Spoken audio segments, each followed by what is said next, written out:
40 సంవత్సరాలు. ఇప్పుడు by election ఉంది కదా, మళ్ళీ ఏ పార్టీకి ఓటు వేద్దాం అనుకుంటారు? ఇప్పుడు క్యాండిడేట్ ని బట్టి చేద్దాం. ఓకే, ఇప్పుడు కాంగ్రెస్ వచ్చినాక ఎట్లా ఉన్నది 2 సంవత్సరాలు? పర్లేదు, బాగున్నది. కొన్ని చేసింది, కొన్ని చేయలేదు. ఓకే, బీఆర్ఎస్ ఉన్నప్పుడు అది కొందరు చేసింది, కొందరు చేయలేదు. వాళ్ళు అనుకూలంగా, ఎవరికి అనుకూలంగా ఉంటే వాళ్ళు చేశారు. ఓకే, ఇప్పుడు ఏ రాజకీయ నాయకుడు అయినా సరే ఎవరికి అనుకూలంగా ఉంటే వాళ్ళకే చేస్తారు. నువ్వు రాజకీయ నాయకుడు మనకి ఎగ్జాంపుల్, నువ్వు ఏమనుకుంటావు, అరే నా ఎంబడు 10 మంది వీళ్ళకే చేస్తా అనుకుంటావు, బెటర్లకు 2-3 చేస్తావు. అందరికి అంతే. ఏ రాజకీయ నాయకుడైనా వాళ్ళ ఇన్కమ్ బట్టి ఉన్న వాళ్ళకే చేస్తారు, అందరికి చేస్తారని రూల్స్ ఏం లేదు కదా. అంటే ఇప్పుడు ఇక్కడ ప్రజలు కావాల్సిన సమస్యల మీద ఎక్కువ చేశారా, లేదంటే నాయకులకి ఎక్కువ అయింది అంటారు? ఎట్లయినా ఎంబడి తిరిగిన వాళ్ళకి వాళ్ళకే అయింది, వేరేళ్ళకి ఏమైంది? ఏం కాలేదు. సామాన్య ప్రజలకు ఏం లేదు. ఏమైంది? ఏం అయింది చెప్పండి. ఇప్పుడు కాంగ్రెస్ గవర్నమెంట్ వచ్చింది, బస్ ఫ్రీ చేసారు. ఇంకేంది 2500 లేడీస్ కి ఇస్తామన్నారు, ఇవ్వలేరు. పింఛన్ 4000 అన్నాడు, ఇవ్వలేడు. ఇంకేమున్నాయి చెప్పండి. ఇప్పుడు పెట్టే పథకాలు అయినా కరెక్ట్ అమలు అవుతున్నాయా? అమలు అవుతున్నాయంటే ఇంక ఇప్పుడే కదా, మొన్ననే కదా వచ్చింది. 2 సంవత్సరాలు అయింది. 2 సంవత్సరాలు. ఇప్పుడు ప్రజెంట్ నడిచేది ఒకటి ఏంటంటే బస్సు ఫ్రీ నడుస్తున్నది, కంటిన్యూ నడుస్తున్నది. అదొకటే 6 గ్యారంటీలో కంటిన్యూ పర్ఫెక్ట్ సక్సెస్ అంటే బస్ ఫ్రీ సక్సెస్. మళ్ళీ మొన్న రెంట్లు పెంచిండు, బస్ కిరాయిలు పెంచిండు. ఇంకో 200 యూనిట్ల లోపల కరెంటు బిల్ అన్నాడు, అది కొందరికి వస్తుంది, కొందరికి వస్తలేదు. అది అందరికి గ్యారంటీ లేదు. ఇంకోటి ఏంది, గ్యాస్ ఫ్రీ 500 అన్నాడు, అది ఎవరికి లేదు. అది ఒక 2 నెలలు 3 నెలలు పడ్డది, అందరికి ఆగిపోయింది. ఇంకేమి సక్సెస్ అయినట్టు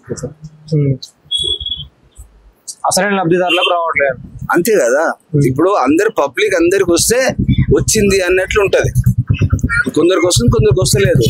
ఇప్పుడు నీకు వచ్చింది, నువ్వు లబ్ధి పొందావు, నువ్వు సంతోషం ఉన్నావు. నాకు రాలేదు, నేను బాధపడనా? పడతానే పడనా? నేను కూడా మీకు ఓటు వేసినాయి కదా. నేను ఓటు వేయలేదంటే ఆ విషయం వేరే. నేను కూడా ఓటు వేసినాయి కదా మీకు, మరి నాకు రావాలి కదా. ఎందుకు రాలేదు? ఓటు వేసిన వాళ్ళు ఎవరైతే అసలైన వాళ్ళు ఉన్నారో వాళ్ళకే లేదు. ఇప్పుడు ఒక నాయకుడు పెట్టుండాలి, అందరికి సమానం చూడాలి. కొంచెం ఇన్కమ్ కూడా సరే ఈక్వల్ ఉండాలి. కొందరికి వస్తుంది, కొందరికి ఎందుకు వస్తలేదు? ప్రాబ్లం ఎక్కడ ఉన్నది? ప్రాబ్లం ఎక్కడ ఉన్నది? నాయకుల దగ్గర ఉన్నది, అంతేనా కదా. మరి అది వస్తే కరెక్ట్ సమానం పంచాలి, లేనప్పుడు ఎందుకు? ఓటకు మేము వేసి కూడా వేస్ట్ అయిపోతుంది, అంతేనా కదా. అంతే అంతే. అయితే మరి బీఆర్ఎస్ ఉన్నప్పుడు ఏదైతే పథకాలు ఉన్నాయో అవన్నీ కొన్ని కరెక్ట్ గా అంటే ప్రజలకు కొన్ని లబ్ధి చేకూర్చిన అంటే కొన్ని వచ్చినాయి. అదే చెప్తున్నా కదా, కొన్ని లబ్ధి. ఇప్పుడు ఏ రాజకీయ నాయకులు ఉన్నా సరే వాళ్ళ ఎంబడి ఉండేటోళ్ళకు, వాళ్ళ అనుకూలం ఉన్న వాళ్ళకే చింత ఎక్కువ పథకాలు. అందరికి రావు. అందరికి వచ్చినప్పుడే వాడిని నాయకుడు అంటాం. అందరికి పబ్లిక్ మొత్తం అందరు సమానం ఉన్నప్పుడే వాళ్ళని నాయకుడు అంటారు. ఒకరికి ఇచ్చి ఎవరికి ఇవ్వకుంటే నా నాయకుడు ఎట్ అవుతాడు? ఎవరి స్వార్థం వాళ్ళకి ఉంటది కదా. ఉంటదా ఉండదా? వాళ్ళ దగ్గర అంతే. ఇప్పుడు నీవు ఉన్నావు, ఎగ్జాంపుల్ వేరే ఉన్నారు, నువ్వు పెద్ద కార్పొరేటర్, నీ ఎంబడో 10 మంది అయితే వాళ్ళ కుటుంబం వాళ్ళకి వరకు చూస్తావు, అందరు చూడవు కదా. ఓకే, అంతేనే కదా. అట్లా మరి ఇట్లా చూస్తే ఇప్పుడు ఎవరికి ఓటేస్తే మీకు న్యాయం జరుగుతుంది అనుకుంటారు?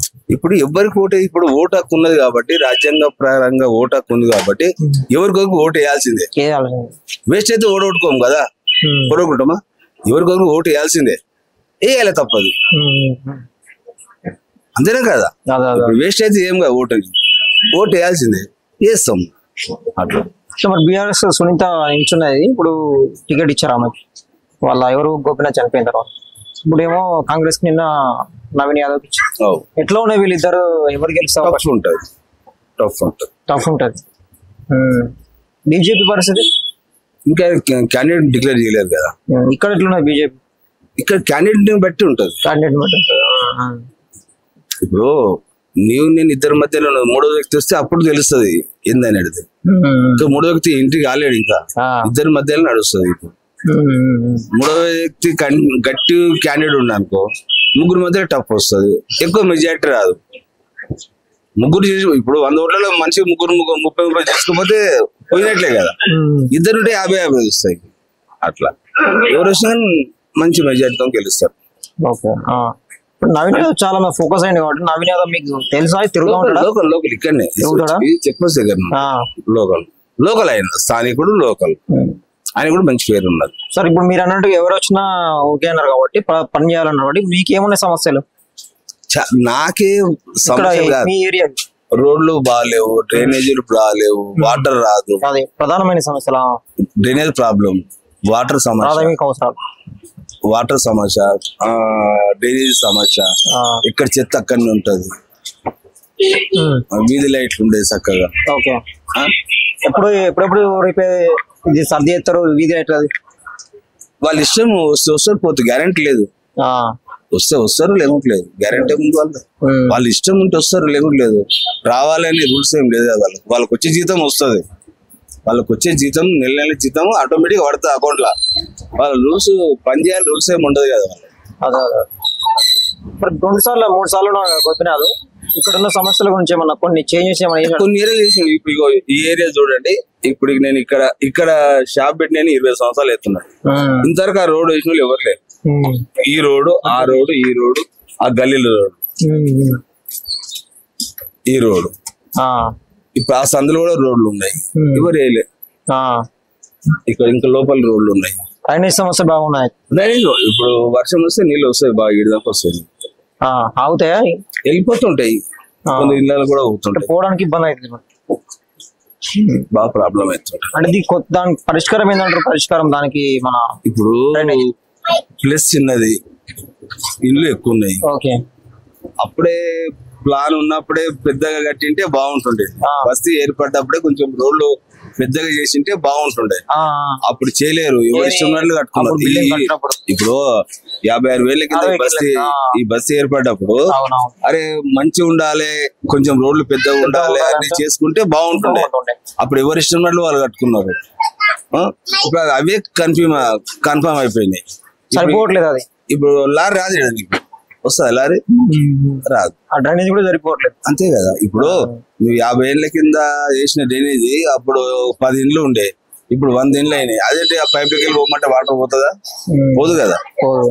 అట్లా అప్డేట్ చేస్తే అది చేయాలంటే టైం పడుతుంది. ఎవరు చేస్తారు, ఎవరు చేయరు. ఇప్పుడు అంత బడ్జెట్ కావాలి. బడ్జెట్ ఇక్కడ ఉన్న గవర్నమెంట్ దగ్గర లేదు.